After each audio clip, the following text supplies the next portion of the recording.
Today we'll solve next 10 question of practice set 4. First 10 इसके पहले वाले वीडियो में सॉल्व हो चुका था. 11 क्वेश्चन या 101 क्वेश्चन क्या है? If x is equal to 2 then the value of x plus whole root x plus root x plus root x is. तो इसको सॉल्व करने के लिए क्या करेंगे? सबसे पहले कंसीडर कर लेते हैं. पहले तो x is equal to 2 given है. हम ले लेते हैं x plus root x plus root y. ये हमने y कंसीडर कर लिया. अब 2 पुट करते हैं. 2 क्योंकि दिया हुआ है क्वेश्चन में ये 2 है. 2 प्लस 2 प्लस 2 इस तरह से ये चलता जाएगा. y नाउ 2 प्लस की जगह पे रूट y रख सकते हैं इज इक्वल टू y. अब रूट y को इधर ही रहने दें. y माइनस 2 दोनों साइड स्क्वायर कर देते हैं. ये y हो जाएगा ये y minus 2 whole square. Open करते हैं y square plus 4 minus 4y. ये इधर आएगा तो क्या हो जाएगा y square minus 5y plus 4 is equal to 0. ये क्वाड्रेटिक इक्वेशन हो गई. इसको सॉल्व करने का तरीका पता है क्या है? इसको बीच वाले को इस तरह से ब्रेक करते हैं कि मल्टीप्लाई करने पर ये आ जाए. तो इसको कैसे ब्रेक करें? 4y minus y plus 4 is equal to 0. Minus y minus 4y इसको ऐड करेंगे तो 5 आ जाएगा. 5y आ जाएगा. और जब इसको मल्टीप्लाई करेंगे 4y और y को माइनस y को तो 4y into minus y 4y square जो कि हो जाएगा इसका और इसका मल्टीपल. इसी तरह से ब्रेक करते हैं. A X square plus B X plus C को इस तरह से ब्रेक करते हैं कि प्रोडक्ट ए सी आ जाए और प्लस और माइनस पर ये बी आ जाए. बीच वाला क्वाड्रेटिक इक्वेशन का ये रूल होता है. इसमें y कॉमन ले लेते हैं y माइनस 4 और इधर से माइनस 1 कॉमन ले लेते हैं y माइनस 4. दोनों में y माइनस 4 कॉमन है. यहाँ क्या बच गया y माइनस 1. तो y की वैल्यू क्या आ गई? Is equal to 0. y की वैल्यू 1 और y की वैल्यू 4. 1 एंड 4. 1 और 4 ऑप्शन थर्ड. नेक्स्ट क्वेश्चन क्या है? 12 क्वेश्चन इस सेट का.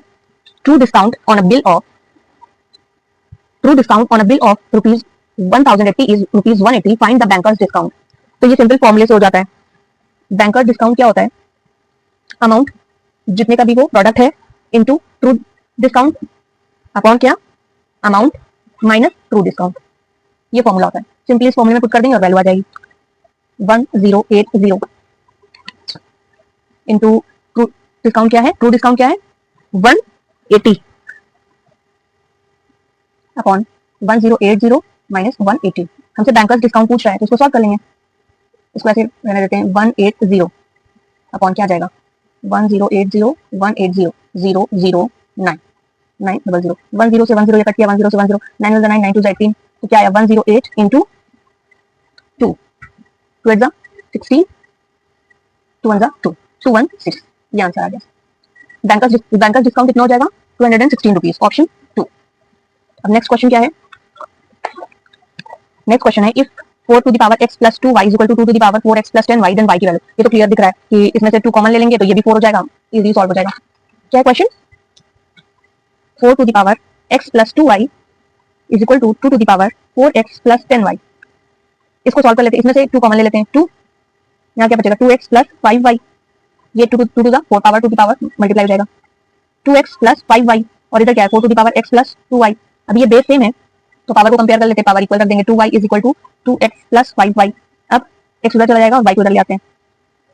Minus 5y plus 2y is equal to 2x minus x.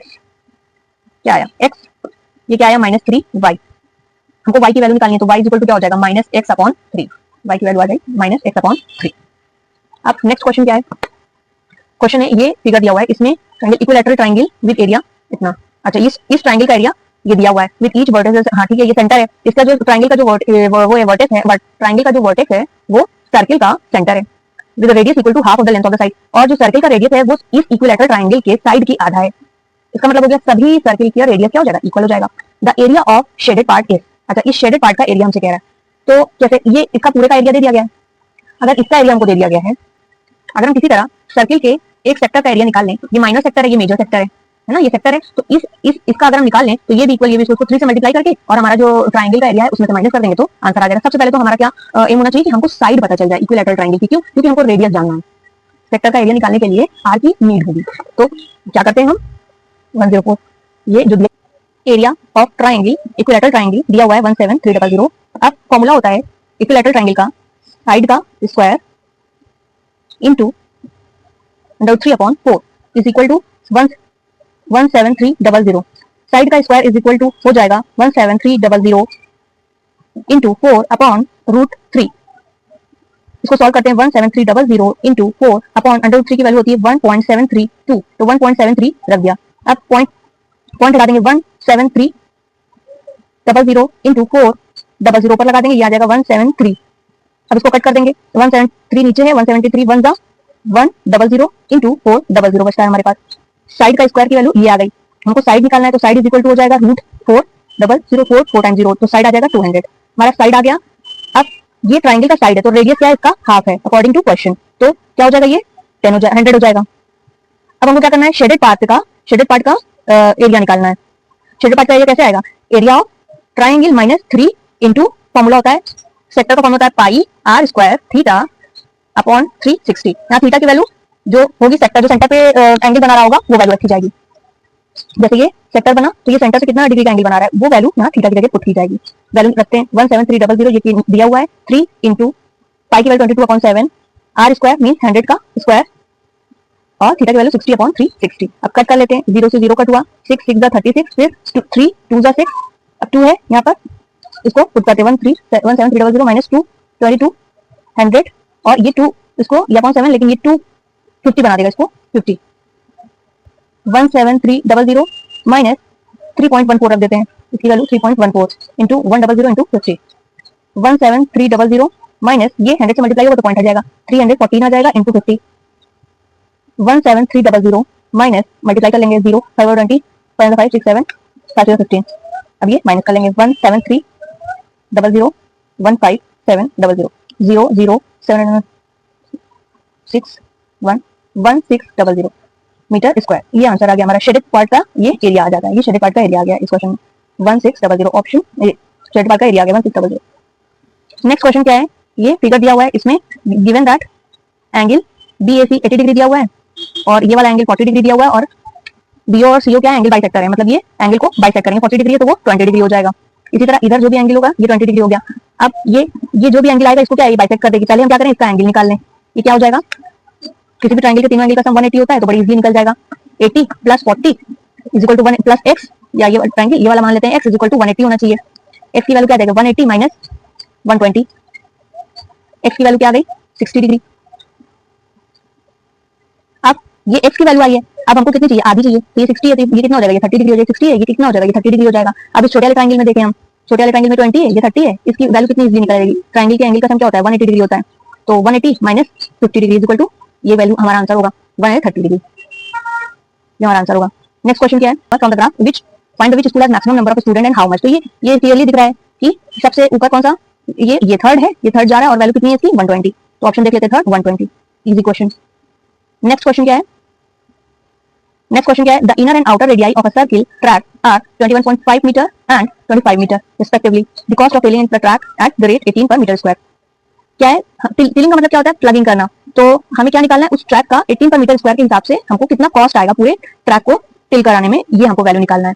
तो एरिया ऑफ द रिंग का फॉर्मूला होता है, ये दिया हुआ, ये एक सर्किल है, अब इसका अंदर का ट्रैक 17 क्वेश्चन है, ये अंदर इनर सर्किल है, इसकी वैल्यू दी 21.5 और ये वाली की वैल्यू दी 25 मीटर, और हमको क्या क्या करना है, इस ट्रैक का एरिया निकालना है, उसको 18 से मल्टीप्लाई करना है, क्योंकि 18 रुपीस पर मीटर स्क्वायर के हिसाब से वो वैल्यू ले रहा है। तो इसका फॉर्मूला होता है area of ring is equal to pi capital R square minus small R capital R square minus small R square, pi 25 का स्क्वायर माइनस 21.5 का स्क्वायर। अब इसको दो तरीके से कर सकते हैं, या तो इसको स्क्वायर कर लें, 625 ये तो लर्न ही होना चाहिए, आप 21.5 का स्क्वायर निकाल लें, या एक तरीका है एक ब्रैकेट में a square minus b square है, तो ये फॉर्मूला अप्लाई कर लें, एक ब्रैकेट में a माइनस b, एक ब्रैकेट में a प्लस b, इस तरह से ये क्वेश्चन सॉल्व हो जाएगा। वैल्यू ही कैलकुलेट करनी है, तो सिंपली जो वैल्यू आएगी उसको 18 से मल्टीप्लाई कर देना है। नेक्स्ट क्वेश्चन क्या है, 18 क्वेश्चन दिया हुआ है, which of these following fraction is less than 11/12 and greater than 5/9। तो इसमें क्या है, इसको डिवाइड करना है, इसकी वैल्यू सबको डिवाइड करके चेक कर लेना है, पॉइंट के बाद क्या वैल्यू आएगी, और उसके बीच आनी चाहिए, ये तो बहुत इजी क्वेश्चन है, इसको तो कैलकुलेट करके निकालना है। नेक्स्ट क्वेश्चन क्या है, कार्ड मार्क विद नंबर 5 6 7, अच्छा कार्ड है 5 6 7 39 40 आता है in the back, a card is drawn at random from the back, what is the probability that the number of the card is visible. ठीक है, 6 7 5 6 7 40 तक है। अब इसमें 1 2 3 4 तो ये नहीं है, ये हट गया है, ये कार्ड उस बैग में नहीं है, ट्रम्प कार्ड 5 to 40 तक है। हम क्या करेंगे, हमको ये चेक करना है कि वो कार्ड जो 2 से डिविजिबल हो, कितने होंगे वो कार्ड्स, तो number of cards divisible by 2, इसको कैसे निकालेंगे, 40/2 माइनस 2 कर देंगे, क्योंकि 2 और 4 ऑलरेडी नहीं है तो 2 माइनस जाएगा, कितना आ जाएगा वैल्यू, वैल्यू 20 माइनस 18 आ जाएगा। अब हम क्या करेंगे, number of cards divisible by 3, इसको कैसे निकालेंगे, 40 डिवाइडेड बाई 3 माइनस यहाँ कितना करेंगे, यहाँ क्या सिर्फ 3 है जो कि 3 से डिविजिबल है तो माइनस 1 इज इक्वल टू इसका होल नंबर लेंगे, होल नंबर कितना आएगा जब डिवाइड होगा तो 13 और माइनस 1, वैल्यू क्या आ जाएगी 13 माइनस 1 इज इक्वल टू 12, इसका होल ले लेंगे। अब हमको क्या देखना है, इसमें क्वेश्चन में कह रहा है कि 2 और 3 है, 2 और 3 से डिविजिबल हो, तो इसमें तो सीरीज में बहुत से ऐसे भी नंबर होंगे जो 2 और 3 दोनों से डिविजिबल होंगे, मतलब वो 6 से डिविजिबल होंगे, लेकिन मेरा क्वेश्चन कह रहा है 2 या 3, तो इसका मतलब हमको उस नंबर को एक्सक्लूड कर देना है जो 2 और 3 दोनों से डिविजिबल है, मींस 6 से डिविजिबल है। तो number of cards divisible by 6, 40/6 क्या आ जाएगी वैल्यू, 6 आ जाएगी, 30 से होल नंबर ले लेंगे, तो ये इतने कार्ड्स जो होंगे ये 2 और 3 दोनों से डिविजिबल होंगे, तो इसको हमको क्या करना है, हटा देना है, तो वो लेना है जो सिर्फ 2 या 3 से डिविजिबल है क्वेश्चन के अकॉर्डिंग। तो required number of card is equal to क्या हो जाएगा, 18 प्लस 12 और माइनस क्या हो जाएगा 6, ये रिक्वायर्ड नंबर हो जाएगा, कितना आ जाएगा 8 9 30 minus 6 24। Total number of cards क्या है, तो क्लियरली 4 तक हटा दिया गया है, तो 40 माइनस 4 40 तक है, तो 40 में से क्या है 1 2 3 4 हट गया, 40 माइनस 4 कितना हो जाएगा 36। तो ये टोटल नंबर ऑफ प्रोबेबिलिटी क्या होता है, favourable condition upon total number of condition, formula होता है favourable condition upon total number of condition, तो वैल्यू पुट कर देंगे 24 अपॉन 36 इज इक्वल टू क्या हो जाएगा 1 2 2 की जगह 8 2 6 12 2 9 18 3 2 6 3 3 9, तो ये आ गई प्रोबेबिलिटी ऑप्शन में, ये ऑप्शन है। तो नेक्स्ट क्वेश्चन क्या है, लास्ट क्वेश्चन है इस वीडियो का, क्वेश्चन दिया हुआ है इफ, अच्छा ये वैल्यू 2/3 x minus 5/9 y का whole square is equal to 4/9 x square plus a y square plus b x y, तो वैल्यू निकालनी a माइनस b की, तो वैल्यू होल स्क्वायर हम क्या कर लेते हैं, ओपन कर लेते हैं, 2/3 x का whole square plus 5/81 y square minus 2 into A B, A क्या है 2/3 x, b क्या है 5/9 y, 4/9 x स्क्वायर प्लस 25, ये रहेगा minus 4 5 4 20 upon 9 2 27 x y y into x x y. अब क्या करेंगे, हम इधर कंपैरिजन कर लेंगे लेफ्ट और राइट साइड में, क्योंकि वही टर्म्स हैं, x के मल्टीपल और y के मल्टीपल और xy के, 4/9 x स्क्वायर है पहला टर्म, दूसरा टर्म क्या 25/81 y स्क्वायर है, तो इधर हमारी वैल्यू a की वैल्यू क्या आ जाएगी, a is equal to 25/81 compare करने पर a इज इक्वल टू 25/81, और b की वैल्यू क्या आ जाएगी, b इज इक्वल टू, क्योंकि यहाँ प्लस है तो हमारी वैल्यू क्या आ जाएगी, माइनस है, माइनस 20/27, हमको वैल्यू क्या निकालनी a माइनस b, तो ये ऑलरेडी माइनस है तो ये प्लस हो जाएगा 25/81 प्लस 20/27, ये तो क्लियरली है कि इसकी वैल्यू क्या आ जाएगी, हमसे पूछा है greater than equal to less than 1 से या 0 आएगी, तो ये 1 से ग्रेटर तो आएगी इसकी वैल्यू। नेक्स्ट सेट के 10 question will be solved in next video. If you want more such updates subscribe to this channel. Thank you.